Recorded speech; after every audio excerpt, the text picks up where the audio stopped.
예수님이 내가 너희를 쉬게 하겠다라고 말씀을 하셨는데, 예수님이 그러면 어떻게 우리를 쉬게 하실 것인가?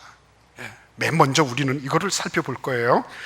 왜 우리가 참된 쉼을 가질 수 없는지 말씀을 통해서 살펴볼 것입니다. 두 번째는 여기에 대해서 예수님이 어떻게 하면 그것을 가질 수 있는지에 대해서 말씀하시는 것, 그 방법이 뭔지를 우리가 보게 될 것입니다.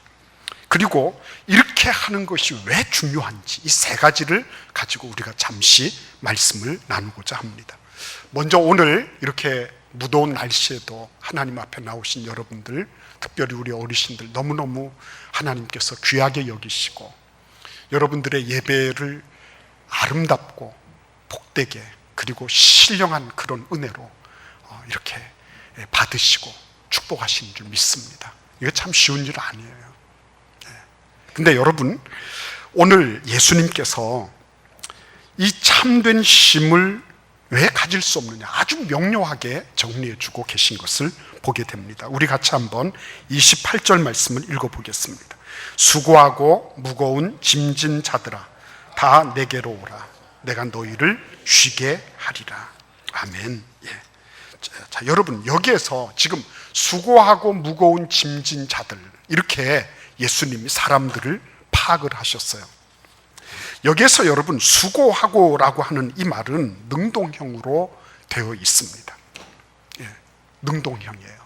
능동적으로 수고하는 거예요. 다른 말로 말씀드리면, 이 코피아오라고 하는 이 말은 능동형 동사입니다. 자기 욕심을 채우기 위해서 쉬지 않고 일한 결과 피곤하고 지친 상태를 의미한다고 말하고 있었어요. 스스로 쉼이 없는 겁니다. 스스로 자기가 자기를 고용해서 닥달하는 거예요. 계속 일하는 겁니다. 더 많이 벌어야 되는 거예요. 그리고 더 많이 얻어야 되는 거예요. 그래야지 앞으로 미래에 대한 보장이 있는 거예요. 이런 식으로 계속 생각합니다. 남들보다 더 빨리, 더 많이, 더 크게 뭔가를 해내고자 하는 그런 성취와 업적주의, 이런 것들이 이 안에 들어가 있는 거예요. 그래서 자기를 계속 닥달하고 못 살게 구는 거예요. 이런 분들은 말을 하면은 이렇게 얘기해요. 나는 일하는 게 쉬는 겁니다. 이렇게 얘기를 해요. 그러니 어떻게 쉼이 있을 수 있겠어요? 자발적인 그런 피로예요. 자발적인 피로. 자기가 스스로를 피곤하게 만드는 그런 경우를 예수님은 수고하고라고 하는 말씀 속에 담아내고 계신 거예요. 두 번째, 우리가 잘 쉬지 못하는 이유 두 번째는 뭐가 있냐면 무거운 짐진 자들이라는 단어 안에 들어 있습니다. 이 무거운 짐진 자들이라고 말씀하실 때 무거운 짐진이라고 하는 말은 수동형으로 되어 있습니다.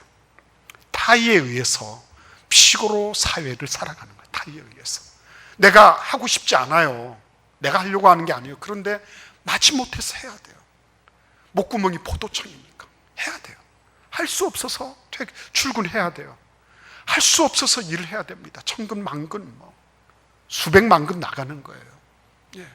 그렇게 해서 어쩔 수 없이 먹고 살아야 되고, 어쩔 수 없이 빚은 내가 해결을 해야 되고, 어쩔 수 없이 카드 막아야 되고, 이렇게 하다 보니 할 수 없어서 그렇게 피동적으로 수동적으로 강요당하고 있는 그런 필요예요. 그런데 오늘 이 말씀 뒤에 무슨 말씀 나오는지 아시죠? 안식일 논쟁이 나와요. 안식일 논쟁. 안식일에 대해서 예수님하고 바리새인들이 서로 경론을 벌이는 그런 장면입니다. 그런데 이런 장면들을 한번 생각을 해보세요. 거기에는 뭐가 있는 겁니까? 율법적인 짐도 있는 거예요. 율법적인 짐. 교회는 다닙니다. 그런데 안 다니면 뭔가 찝찝해요. 힘들어요. 하나님이 벼락을 내리실 것 같아요. 마지못해서 나오는 거예요. 힘들게 나오는 겁니다. 누가 뭐라도 조금이라도 핑계를 댈 어떤 거리를 주면 나는 그 핑계 대고 안 나갈 것 같은 거예요. 힘든 겁니다, 이게. 그 율법적으로 그런 거가 이렇게 밀어내는 거죠. 그래서 하는 수 없이 가는 거예요. 근데 그런 율법의 짐만 있는 게 아니죠. 뭐가 있죠? 죄짐이 있어요. 죄짐이. 내 안에 죄짐이 있어요. 죄짐이. 무거운 죄짐이 있습니다.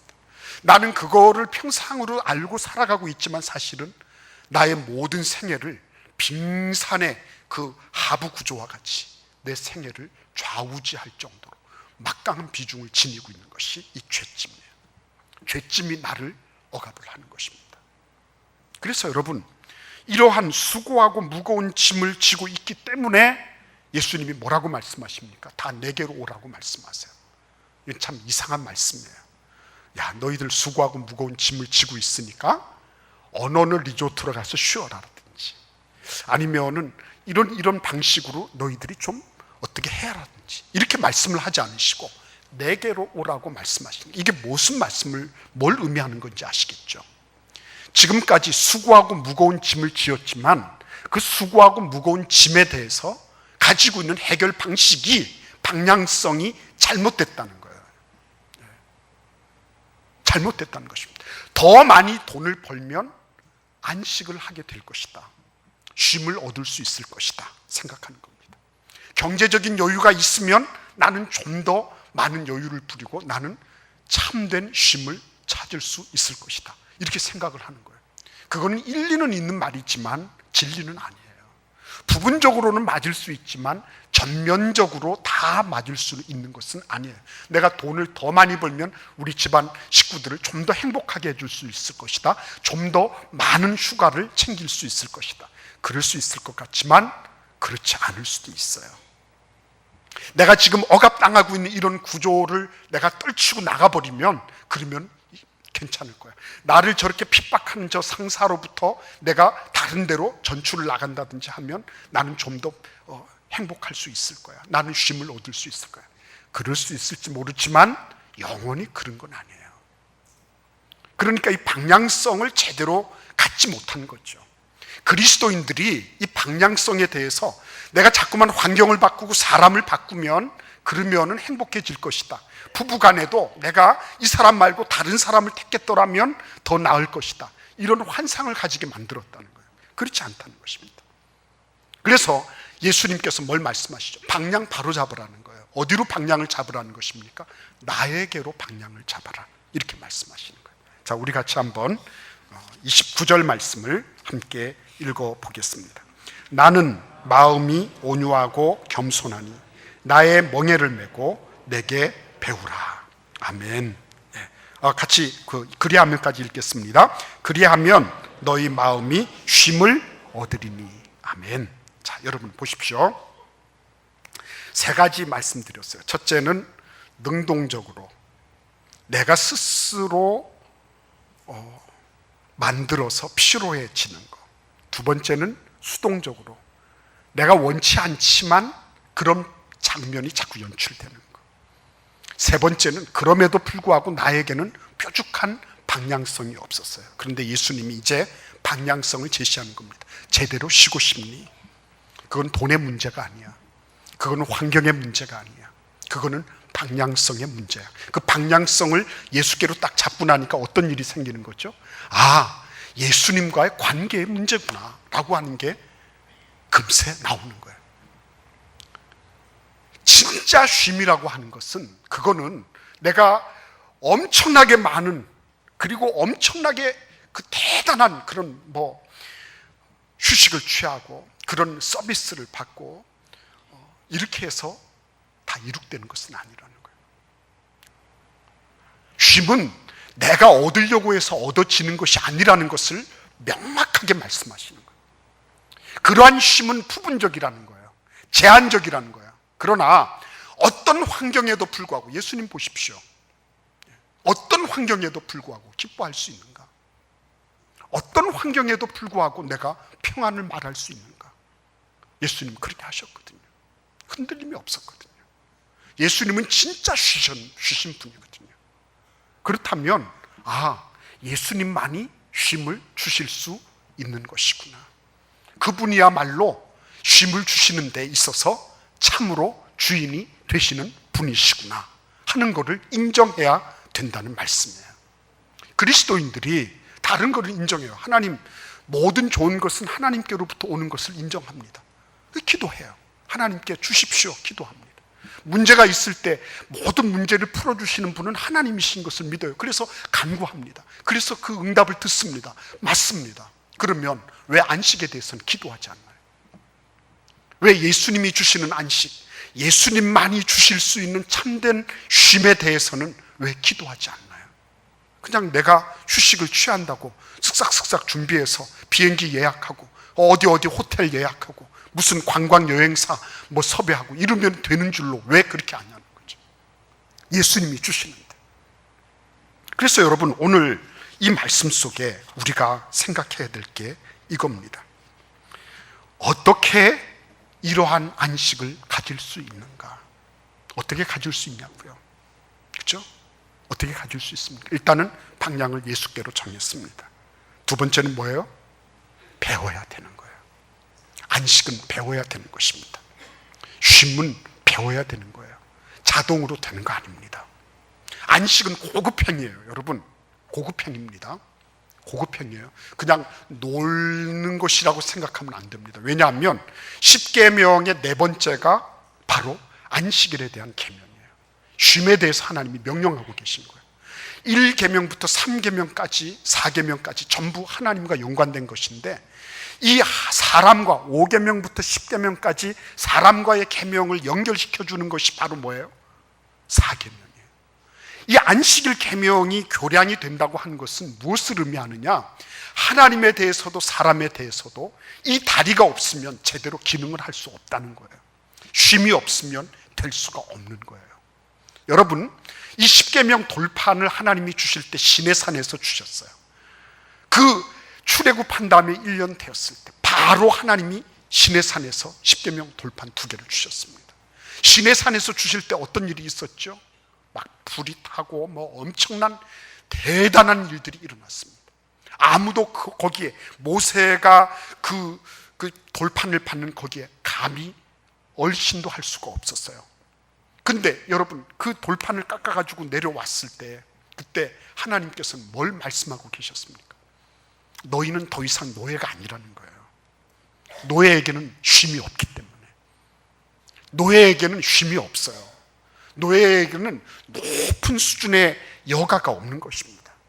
노예에게는 그러한 레저를 즐길 수 있는 그런 권한과 특권이 없어요. 이 쉼이라고 하는 것은 최고의 고급스러운 행위예요. 그래서 하나님께서도 창조를 하신 다음에 일회째 날 주신 겁니다. 여호와께서 안식하신 것처럼 너희도 쉬어라라고 말씀하신, 그거는 하나님의 행위예요. 내가 열심히 일한다고, 나는 열심히 일하는 사람이니까 나한테 쉬라는 소리 하지 말아라, 그거는 교만한 거예요. 그건 어쩌면 노예적인 것일 수도 있어요.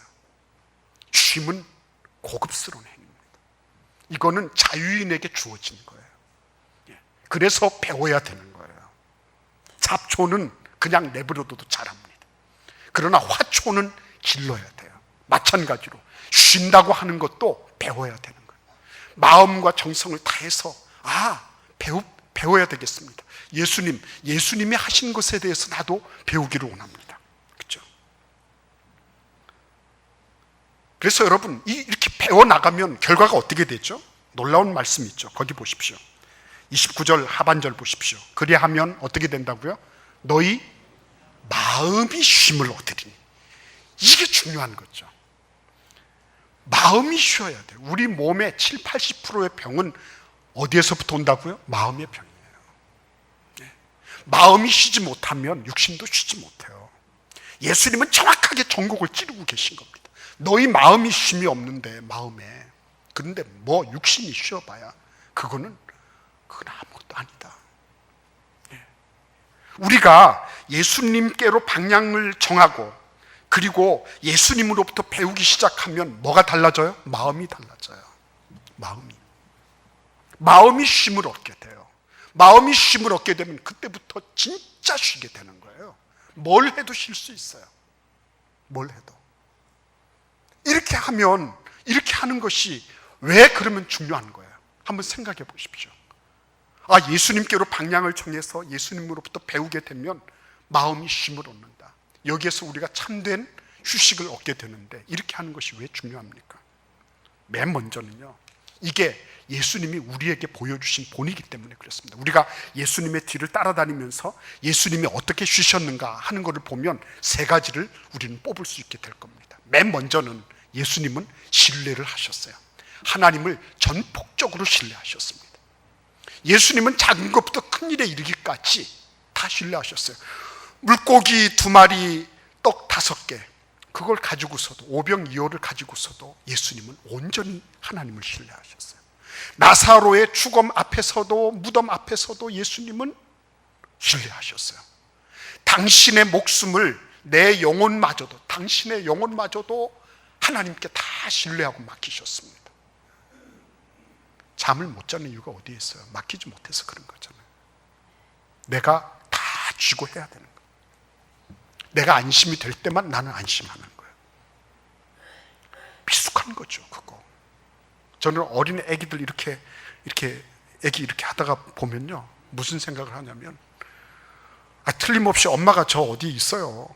있는데도 불구하고 갑자기 어떤 안경 낀 아저씨가, 할아버지가 이렇게 딱 이렇게 보고 있고 이러면 갑자기 애가 가만히 보고 있다가 자기 정신이 드는 모양이에요. 이 할아버지가 누군데 나를 안고 있지? 갑자기 불안해지는 거예요. 그래가지고 여기 코부터 시작을 해서 여기까지 빨갛게 이렇게 되면서 그 다음에 그리고 울기 시작하는 거예요. 네. 아니 무슨 엄마 아빠를 어떻게 했습니까 제가? 근데도 불구하고 얘네들이 하는 게 그거예요. 믿지 못하는 거죠. 믿지 못하는 거예요. 저는 얘를 잘 이렇게 안아가지고 허리를 잘 받쳐가지고 목하고 이렇게 잘 해서, 그래서 엄마 올 때까지 잘 이렇게 해서 잘 넘겨줄 거예요. 안심해도 괜찮아요. 아직까지 힘이 있어요. 근데 불구하고 그렇게 하는 거예요. 근데 저는 꼭 그런 모습 속에 하나님께서 나를 보시는 모습이 그런 게 아닐까 하는 그런 생각이 듭니다. 하나님이 다 알고 계신데, 하나님이 다 상황을 통제하고 계신데도 불구하고 내가 하지 않으면 안 되는 것처럼 안절부절하고 전화해야 되고 막 해. 결국은 이 예수님께서 우리에게 가르쳐주고자 하시는 하나님께 전폭을 다 맡긴, 하나님은 전체를 다 맡아서 운행하실 수 있는 전능하신 우리 아버지세요. 나의 그 일 하나 정도를 주재하지 못하시는 그런 적은 하나님, 작은 하나님이 아니세요. 예수님은 전체를 다 맡기셨습니다. 그러니 여러분, 막 폭풍우가 막 치고 막 풍랑이 있는데도 예수님 어떻게 하셨어요? 딱 들어 누우셔서 얼마나 잘 주무시는지. 물이 들이치고 이러는데도 예수님은 딱 갖다 그냥 딱 붙여놓은 것처럼 녹아 떨어져서 주무셨거든요. 그렇게 단잠을 주무실 수 있었어요. 어떤 분은 예수님이 아직 젊어서 그래야, 예수님도 내 나이 돼봐 이런 분이 계시더라고요.